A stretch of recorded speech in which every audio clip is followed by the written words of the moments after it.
The phone rang with an unknown number. I almost ignored it. Then I heard her voice. Faint, trembling. "Dad, help me." My chest locked. "Where are you?" Static. A breath. Then, "Mom drove me to the desert. She took my phone and water. She said, 'I'm not her biological daughter. She left me here.'"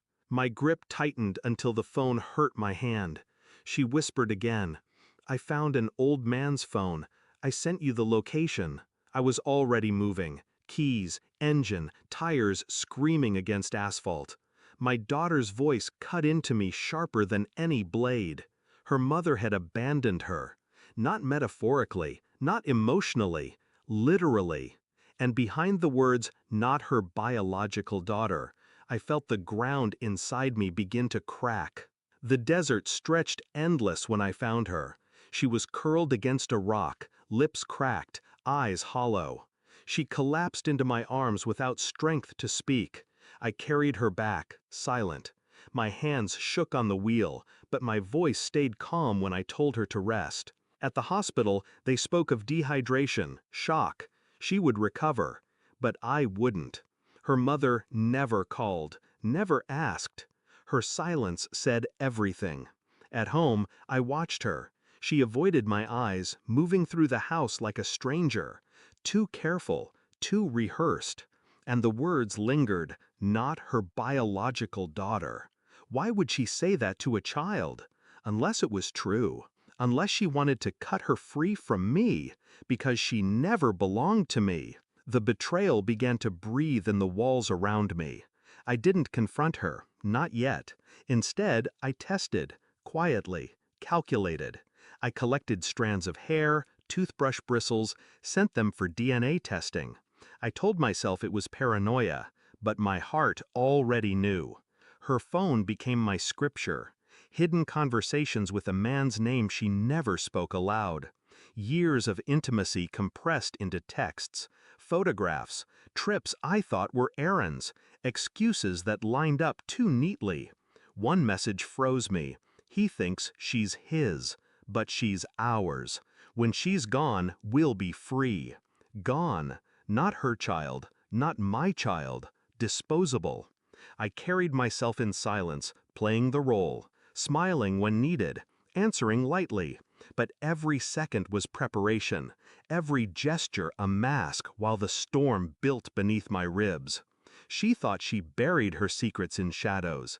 She didn't realize I had become one. The DNA report arrived in a plain envelope. I opened it at the kitchen table, hands steady. The truth lay in black and white. My daughter was not mine by blood. I felt nothing at first, just a hollowing, a silence so deep it rang in my ears. Then a calm settled in. I folded the report neatly, slid it into a folder. That night, I placed it in front of her at dinner. "What's this?" she asked, her voice casual. "Read," I said. Her eyes moved, paused, froze. The color drained from her face. "I can explain," she whispered. I leaned back, detached. "Explain how my daughter isn't mine. Explain why you left her to die in the desert." Her lips trembled. She looked small suddenly. "I thought it would be easier, for both of us, for me and him." The silence between us was heavier than any scream. I didn't rage. I didn't break. Instead, I slid her phone across the table, unlocked. Every conversation on display.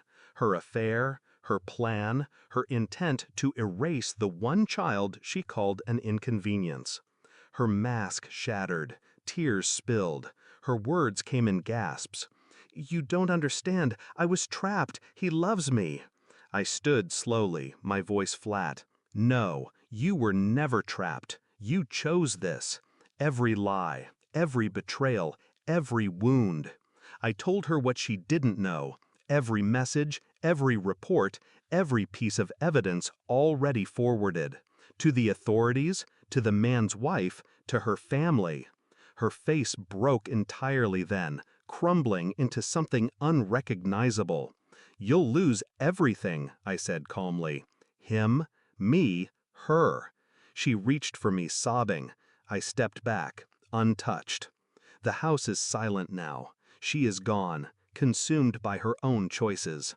He abandoned her the moment exposure came. Her family disowned her. The law circles closer each day. My daughter sleeps in the next room, her breath steady.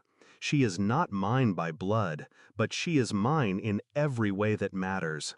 Her mother saw her as expendable. I see her as the only truth left in this hollow life. I feel no pity for the woman who once shared my home. No grief, no tears, only clarity. She thought betrayal would free her. Instead, it buried her. And me? I finally understand. Love is fragile. Blood is meaningless. But betrayal? Betrayal is forever.